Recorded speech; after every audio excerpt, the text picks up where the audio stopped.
कुछ इस तरह से जिए जा रहा हूँ। कुछ इस तरह से जिए जा रहा हूँ जैसे मुसलसल गुनाह किए जा रहा हूँ। जिंदगी कब मजे की होती है, बस चीजों का टेस्ट है। कभी मीठा, कभी नमकीन, अक्सर तो बेमजा ही होता है।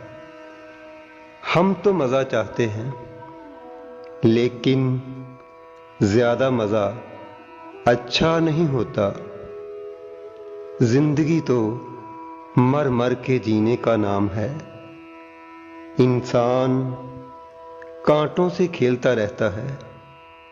कभी कोई फूल हाथ लग जाता है। कांटे टूट कर भी जख्म दे जाते हैं। जख्म की जलन फूलों की महक से बढ़कर है, क्योंकि जख्म एहसास दिलाता है, तड़प की लगन लगाता है। सुकून जिंदगी को बेसुकून कर जाता है, बेसुकून कर जाता है।